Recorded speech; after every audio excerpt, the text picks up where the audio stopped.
This is T.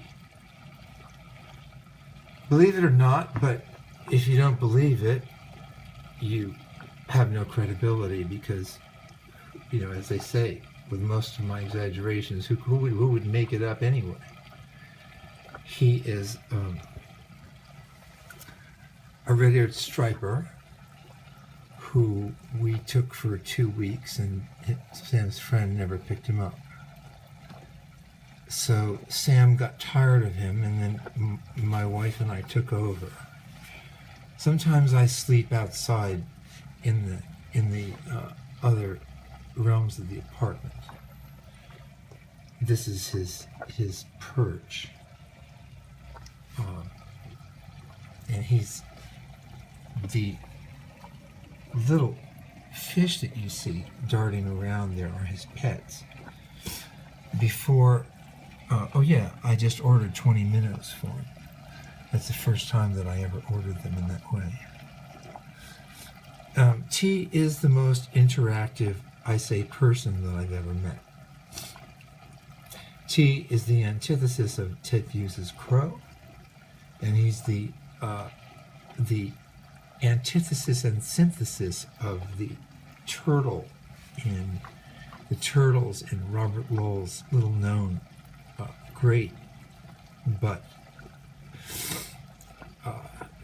disturbing and mean poem, The Neoclassical Urn, where he writes about his pleasure in tossing turtles down wells because they have no cerebration.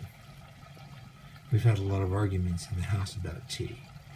But basically it's as simple as this, that I was out there were two things actually. One was that I noticed when he was first put out here, that whenever I moved, whenever I was in his hearing or some sort of sight, he moved the exact amount that I moved within, in scale.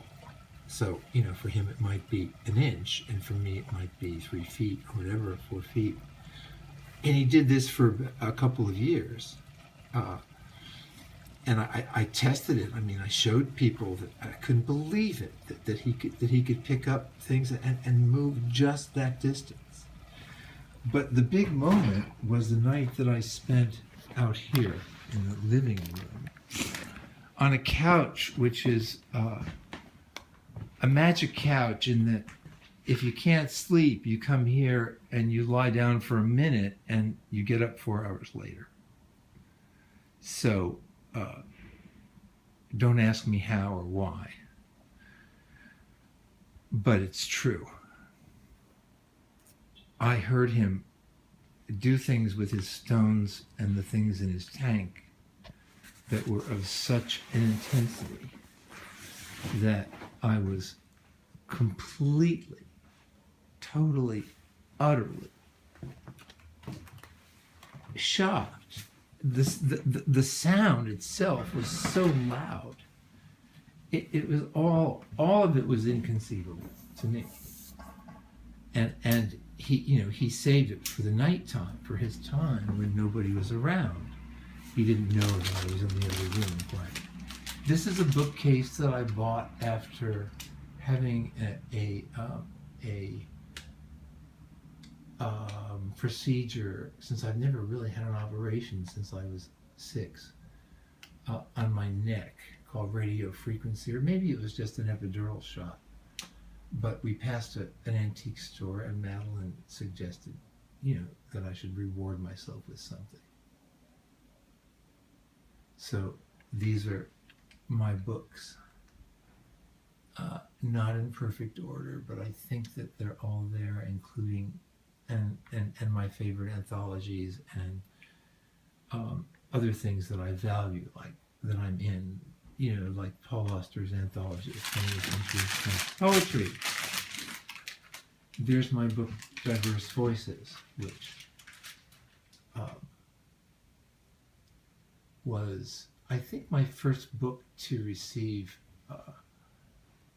my first prose book to receive, as they say, stellar notices, but not seller notices.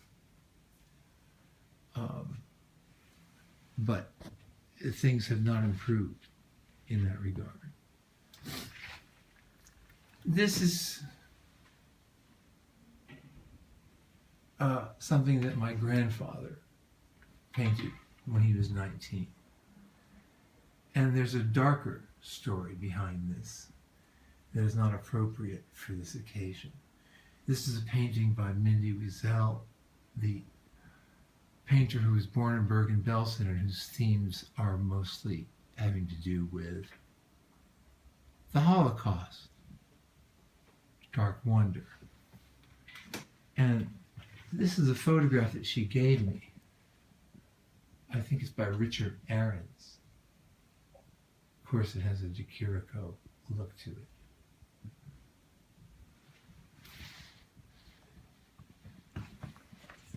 And below are some of my mother's paintings.